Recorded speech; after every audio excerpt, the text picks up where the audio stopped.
दिसंबर के महीने की ठिठुरन भरी कड़ाके की सर्दी में राम स्वरूप जी अपनी पत्नी आभा जी को काम करते हुए देख रहे थे। उनसे जब रहा ना गया तो वो पत्नी को टोक ही दिए। अरे आओ जी, जरा बैठकर आराम भी कर लो, इतनी सर्दी में क्यों अपनी जान दे रही हो? आभा जी सकुचाते हुए कहने लगी। अभी देख रहे हो समय क्या हो रहा है। अभी तुम्हारे लाडले बेटे आएंगे और उनकी शिकायतें शुरू हो जाएंगी। अभय कहेगा, मम्मी यह सब्जी नहीं पसंद, दूसरी बना दीजिए। तो अमन कहेगा, मम्मी मेरे कमरे में आज सफाई नहीं हुई है। आप करती ही क्या है दिन भर? आप बोलिए तो पार्ट टाइम नौकरी के साथ घर गृहस्थी भी मैं ही संभालूं। बस मेरा संजय ही है जिसे अपनी माँ का दर्द नज़र आता है। बेचारा अपनी पढ़ाई के साथ साथ मेरे साथ लगा रहता है। राम स्वरूप जी रौस में कहने लगे, अगर अभय को तुम्हारे हाथ की बनी सब्जी नहीं पसंद आती तो शादी क्यों नहीं कर लेता? वैसे भी शादी लायक हो चुका है। और अमन आया बड़ा साफ सफाई का ज्ञान देने वाला। अरे तुम पार्ट टाइम की काम कर रहे हो, कोई राजा महाराजा नहीं हो, झाड़ू तो उठा ही सकते हो। और चाहिए इनको जॉब वाली पत्नी। बेचारी माँ पर इनको कोई दया वया नहीं है। यह 3 मंजिला घर की पूरी सफाई अकेले करती है। इस घर को तुमने ही संवारा है। मेरे घर की लक्ष्मी हो जी तुम। राम स्वरूप जी को 3 बेटे हैं। बड़ा बेटा अभय एक बैंक में कार्यरत है, अच्छी तनख्वाह पर काम करता है। मंझला बेटा अमन अभी पढ़ाई पूरी करके पार्ट टाइम की नौकरी पर लग गया है। और सबसे छोटा बेटा संजय अभी पढ़ रहा है।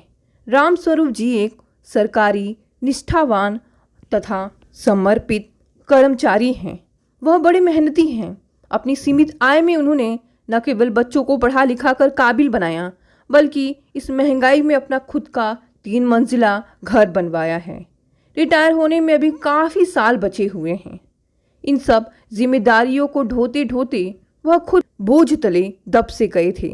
इसलिए उन्होंने अपनी निजी ज़रूरतों को बहुत सीमित कर लिया था। अक्सर पैंट शर्ट की जगह वह मोटे खद्दर का कुर्ता पजामा पहना करते।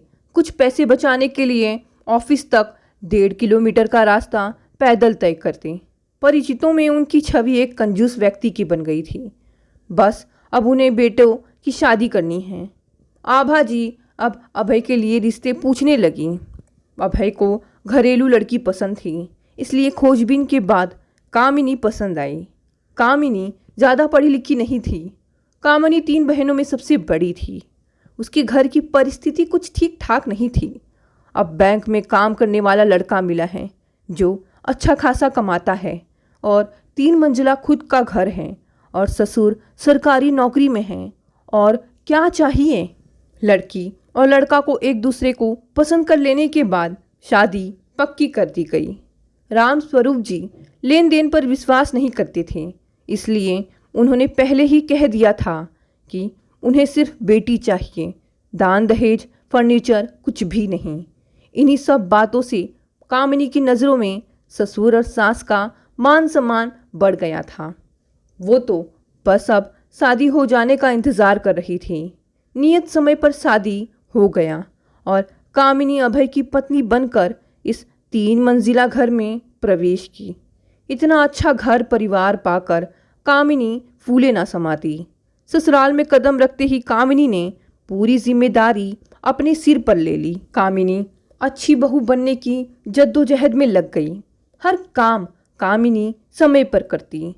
आभा जी का हर रात सिर दबाना ना भूलती और तो और मालिश भी करती। सुबह ठीक 7 बजे राम स्वरूप जी का लंच पैक करके दे देती। मंझले देवर अमन का भी खूब ख्याल रखती, बड़ी बहन जैसा। ऐसी बहू जिसे भी मिल जाए उसके नसीब ही खुल जाए। कुछ यही हाल था आभा जी का। आभा जी भी बहू का बहुत ख्याल रखती। आभा जी भी घर के कामों में आधा से ज़्यादा सहयोग देती, क्योंकि वो भली भांति परिचित थी कि इतना सारा काम एक के बस का नहीं है। और यह बात भी थी कि वो अच्छी बहू मिल जाने का फ़ायदा नहीं उठाने वाली। आखिर वो भी किसी की बेटी हैं और माँ तो अपनी बेटियों की मदद तो करती ही हैं। सारे मोहल्ले की सास के लिए कामिनी एक अच्छी सर्वगुण संपन्न वाली बहू का उदाहरण थी। धीरे धीरे समय का पहिया घूमता गया और इसी बीच मंझले बेटे अमन की अच्छी मल्टीनेशनल कंपनी में नौकरी लग गई। आखिर उसकी मेहनत रंग लाई और उसे अच्छा सालाना पैकेज के साथ एक ऑफिस की तरह से कार भी मिली आने जाने के लिए। नौकरी लगने के बाद अमन ने सबका मुंह मीठा करवाया। एक दिन शाम को अमन की पसंद का खाना बन रहा था। आभा जी और कामिनी मिलजुल कर खाना बना रही थी। तभी काम करते करते कामिनी कहने लगी, मम्मी जी, अब क्या ख्याल है आगे का? कुछ सोचा है आपने? क्या? कुछ समझी नहीं बेटा, क्या कह रही हो?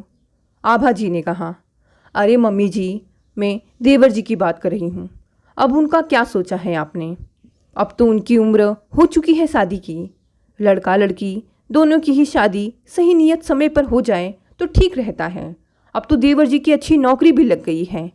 कामिनी सास को समझा रही थी। हाँ, बात तो सही है बेटी, अब हमें बात चलानी ही चाहिए, आभा जी ने कहा।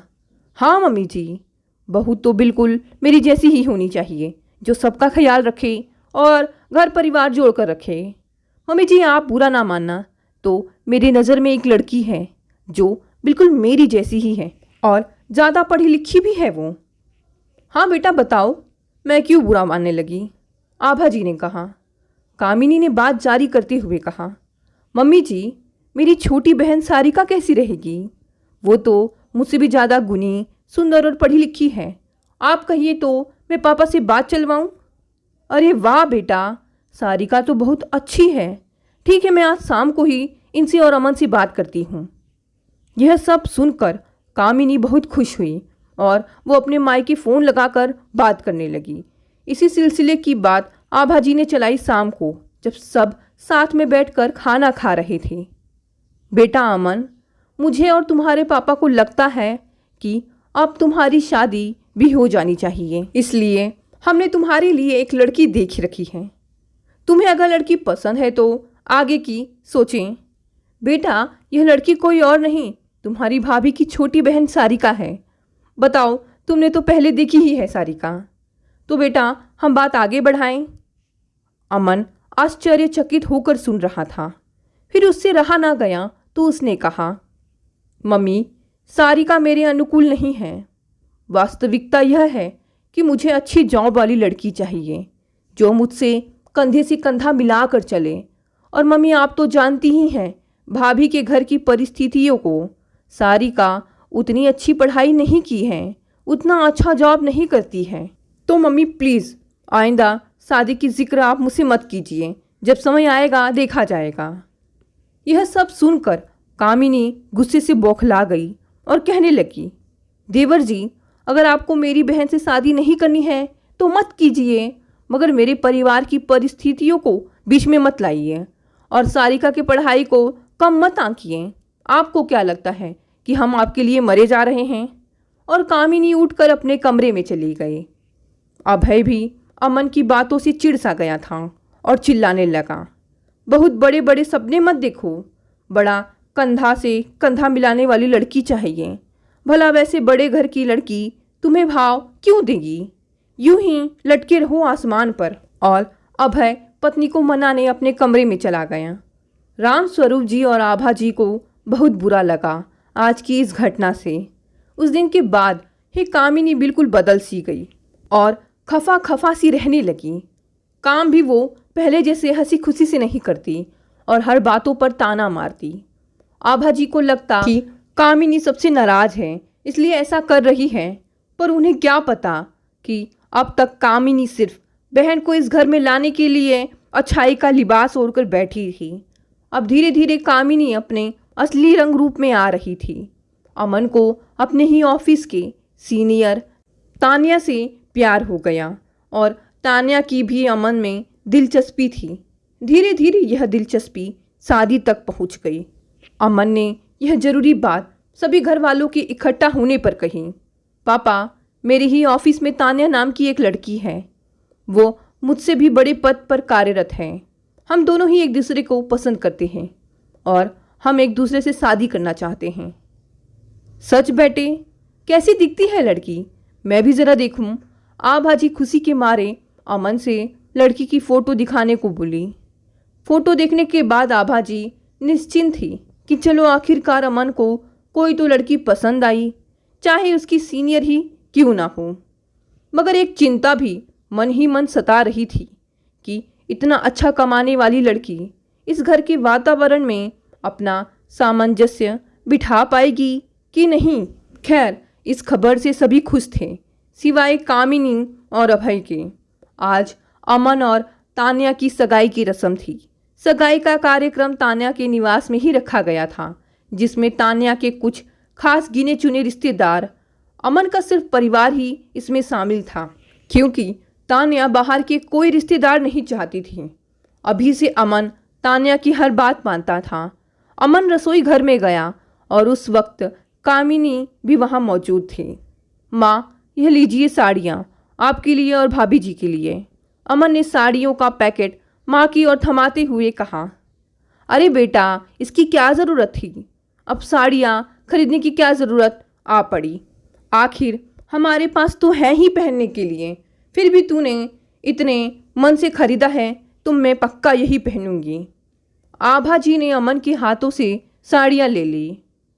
अरे माँ, ये मैंने नहीं, आपकी होने वाली बहू ने आपके लिए और भाभी के लिए भेजी है, क्योंकि आप लोगों की पहने हुए साड़ियों की कीमत का अंदाज़ा तान्या के मेहमान आसानी से पता लगा लेंगे और तान्या उनकी मखौल उड़ाती नज़रों और तानों का सामना नहीं कर सकेगी। प्लीज़ मम्मी, मेरा दिल रखने के लिए यह पहन लेना। और वो चला गया। यह सब सुनकर आभाजी को बहुत दुख हुआ। वाह वाह वाह, अभी से वो महारानी हमें अपने उंगलियों पर नचाना चाहती है। मम्मी जी, देख लो अपने बेटे की पसंद, आने दो महारानी को, सीधी कर दूंगी। फिर सगाई भी हो गई और कुछ महीनों बाद शादी भी। अब तान्या घर की बहू बनकर आ गई। तान्या अपने साथ साथ बहुत महंगे सामान लाई थी। सूटकेस भर भर कर तो कपड़े, साज सामान की वस्तुएं लाई थी तान्या ने। तान्या आते ही सास आभा के इर्द गिर्द मंडराने लगी। धीरे धीरे तान्या भी परिवार का हिस्सा बन गई। किंतु तान्या का अपनी जेठानी कामिनी से बिल्कुल भी नहीं जमता। दोनों ही अक्सर आपस में छोटी से मोटी बात को लेकर बहसबाजी पर उतर जाती और इससे घर का वातावरण कलेश भरा रहने लगा। यह तो लाजमी है कि जब दो बर्तन आपस में टकराएंगे तो आवाज़ करेंगे ही। तान्या जॉब वाली थी, अच्छा कमाती और उसी का धौंस जमाती। ऑफिस के साथ उसे रसोई घर भी संभालना पड़ता, क्योंकि अब तो देवरानी और जेठानी के बीच मुकाबला रहने लगा काम को लेकर। कामिनी ने साफ साफ कह दिया सभी से, मैडम जी कमा रही हैं तो अपने लिए, ना कि हमारे लिए, इसलिए बहू का दायित्व तो तान्या को बराबरी से निभाना पड़ेगा। ऑफिस के बहाने यह काम चोरी करेंगी तो मुझे भी अकेले काम करना मंजूर ना होगा। अब घर वालों के सबकी सहमति से घर के काम दो हिस्सों में बांटे गए। दिन की पूरी जिम्मेदारी कामिनी पर और रात की पूरी जिम्मेदारी तान्या पर। इससे तान्या मुसीबत में आ गई, पर इसका ताबड़तोड़ समाधान तान्या ने निकाल ही दिया। तान्या ने अपने जगह पर एक नौकरानी रख ली जो सारा काम बहुत अच्छे से करती। अब ऐसे ही चलता रहा और एक दिन नौकरानी बीमार पड़ गई। वायरल डेंगू बुखार निकला जांच करवाने के बाद और वो एक हफ्ते की छुट्टी ले ली। अब इसी बीच आभाजी ने रसोई की जिम्मेदारी खुद पर उठा ली। यह बात कामिनी को जची नहीं कि सास सिर्फ देवरानी के हिस्से का काम कर रही है और वो गुस्से में कहने लगी, वाह माँ जी, आखिर आप भी पैसों को ही महत्व देने लगी। कमाऊ बहू मिली ही नहीं कि उसकी जी हुजूरी आप भी करने लगी। जाओ, मैं भी अब से अपना काम नहीं करूँगी। जैसे आप देवरानी का काम कर रही हैं, आप मेरा भी करिए। और कामिनी ने काम करना छोड़ दिया। अब बेचारी सारा दिन आभाजी कामों में लगी रहती और एक दिन वह सिर पकड़कर बैठी हुई थी। राम स्वरूप जी को पत्नी की हालत देखी नहीं गई और उन्होंने शाम को सबको फटकारा। इसी को मुद्दा बनाकर मंझला बेटा और बहू ने अब अलग होने का फैसला किया। पापा, अब हम यहाँ नहीं रह सकते। आदमी कमाता क्यों है? सुकून के लिए, और यहाँ भाभी के रहते सुकून मिलने से रहा, इसलिए हम जल्द से जल्द यहाँ से चले जाएंगे। कामिनी अपना नाम सुनकर कहाँ शांत रहने वाली थी, वो भी शुरू हो गई। जाओ जाओ, जहाँ रहना चाहते हो वहाँ रहो हमारी बला से। और वैसे भी तुम्हारी शादी से इस घर में सिर्फ और सिर्फ दुख ही मिले हैं। तुम अभी भी तुम्हारी पत्नी की बोली बोल रहे हो। तभी आभा जी बेटे को समझाने लगी, बेटा ऐसा मत बोलो, तुम चले जाओगे तो। और फफक फफक कर रोने लगी। राम स्वरूप जी आभा जी को शांत करवाते हुए बोले, जिसको भी जाना है जा सकता है। दरवाजे की ओर इशारा करते हुए कहने लगे, बेटा मैं किसी को नहीं रोक सकता, तुम सब अपने मर्जी के मालिक हो। और हफ्ते भर के भीतर अमन और तान्या अपना सारा सामान लेकर घर से चले गए अपने फ्लैट में। देवरानी के जाते ही कामिनी बहुत खुश हो गई। घर में 2 सदस्य अब कम हो गए। अब कामिनी अकेले ही पूरा काम करती। अब उस पर कोई बोझ नहीं था। धीरे धीरे समय गुजरता गया। आभा जी भी फ़ोन पर ही अमन से बात कर लेती। वो कभी ना उन्हें अपने पास बुलाता और ना ही कभी मिलने आता। कामिनी जब देवरानी के बाहर घूमने की फ़ोटोज़ देखती, उसके लाइफस्टाइल को देखती, तो वो द्वेष से भर जाती। कहीं ना कहीं उसे तान्या की तरह अलग अपने घर में रहना ठीक लगा। उसने इसकी चर्चा अभय से की और वो भी मान गया। कामिनी खुश होती कि इससे सास ससुर की सेवा करने से मुक्ति मिलेगी और आगे की जिंदगी स्वतंत्रता के साथ जिएगी और वह अपनी मन की करेगी जैसी देवरानी कर रही है। और महीने के अंत में बड़ा बेटा और बहू भी अलग रहने चले गए। अब घर में सिर्फ राम स्वरूप जी, आभा जी और छोटा बेटा संजय है। संजय अपने दोनों भाइयों से बिल्कुल अलग है। एक यही है जो माता पिता जी के प्यार और समर्पण को समझता है। समय गुजरता गया। अब दोनों की उम्र भी हो रही थी। राम स्वरूप जी रिटायर्ड हो गए और संजय की भी शादी हो गई और नेहा छोटी बहू के रूप में घर आई। हाथों की 5 उंगलियां बराबर नहीं होती। नेहा बहुत ही अच्छी बहू साबित हुई। ना कोई दिखावा, ना कोई छलावा और बूढ़े माता पिता के प्रति पति के लगाव को पूरा सम्मान दिया और दोनों तन मन से उनकी हर सुख सुविधा उपलब्ध कराने का प्रयास करते रहते थे। नेहा ने तो उनके बेटे की कमी को पूरा कर दी थी। मम्मी पापा कहते कहते दिन भर उसकी जबान थकती न थी। सास ससुर की जरा भी तबीयत खराब होती तो वो परेशान हो उठती। सुबह सोकर उठती तो दोनों की चरण धूली माथे पर लगाती।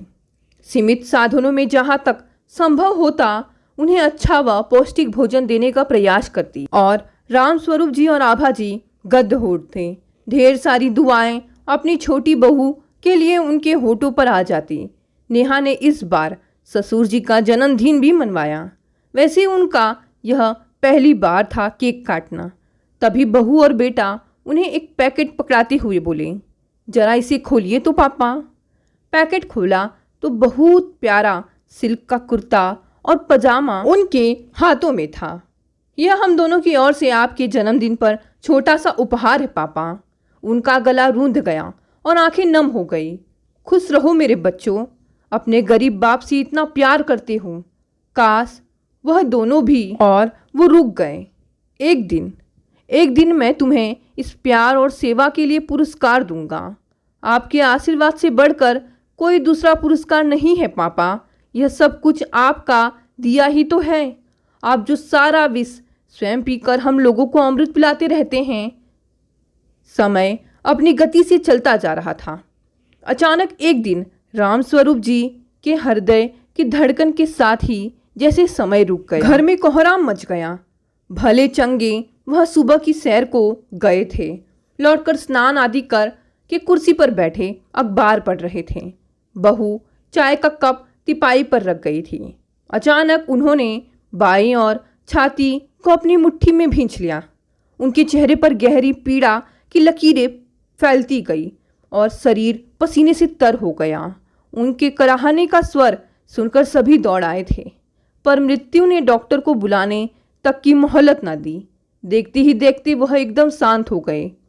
यूँ लगता था जैसे बैठे बैठे सो गए हों, पर यह नींद भी कभी ना खुलने वाली थी। दोनों बेटे बहू आ गए। सब यात्रा की तैयारी हो चुकी थी। आभा जी की तो जैसे दुनिया ही वीरान हो गई थी। सब यात्रा के दौरान होते होते काफ़ी लोग जमा हो चुके थे। अंतिम रस्मों का सारा व्यय संजय ने ही उठाया था, क्योंकि बड़ों बेटों का कहना था कि पिता की कमाई तो वही खाता रहा है। सारे क्रियाक्रम हो जाने के बाद अभय, अमन और दोनों की पत्नियां अपने घर लौट गए। अब सबको यही चिंता खाई जा रही थी कि यह 3 मंजिला घर कब बेचा जाएगा और उनको अपना अपना हिस्सा कब तक मिलेगा। आभा जी और छोटे बहू बेटे का जीवन धीरे धीरे सामान्य होने लगा। बेटे के ऑफिस चले जाने के बाद घर में बहू व सास प्राय उनकी बातें ले बैठती और रोने लगती, फिर एक दूसरे को स्वयं ही सांत्वना देती। 3 महीने बाद दोनों बेटों ने बैठक करवाई, जिसमें रामस्वरूप जी के बचपन के दोस्त भी शामिल थे। यहाँ पहुँचते ही अभय ने बात शुरू की। अब आगे का क्या है? यह घर हमें बेचना पड़ेगा, क्योंकि मेरे ऊपर होम लोन है जिसका बोझ मुझे खाए जा रहा है। अमन ने भी हाँ में हाँ मिलाते हुए कहा। तभी आभा जी कहने लगी, निर्लज्जो, अब बेटे होने का फर्ज याद आ गया। तब तुम दोनों कहाँ थे जब तुम्हारे पापा रोते थे? तुम दोनों कपूतों को याद करके। यह घर नहीं बेचा जाएगा, ना ही तुम्हारा उनकी किसी भी चीज़ पर हक होगा। दोनों बेटे हक्का बक्का रह गए। यह उम्मीद उन्हें नहीं थी। अपना सा मुँह लेकर वो अपने अपने घर को चल दिए। रामस्वरूप जी अपने दोनों बेटों के धोखा खाने के बाद ही और जीते जी ही अपना 3 मंजिला घर, जिन्हें उन्होंने अपनी खून पसीने की कमाई से खड़ा किया था, सबसे छोटे बेटे के नाम कर दिया था। अगर उन्हें कुछ हो जाता है तो उनका रिटायरमेंट और कुछ अतिरिक्त जमा पूंजी पत्नी आभा जी के नाम अपने आप हो जाएगी और पेंशन तो उन्हें मिलेगा ही। और एक जगह उन्होंने ज़मीन खरीदी थी, उसे वो बहू नेहा के नाम कर गए थे। आज फिर सबके आंखों से निरंतर आंसू बह रहे थे। दोस्तों, आज की कहानी यहीं समाप्त हो गई। कहानी पसंद आई तो इसे लाइक और शेयर भी करें, और अगर आप नए हैं तो इस चैनल को भी सब्सक्राइब कर लें। धन्यवाद दोस्तों, मिलते हैं अगली कहानी से।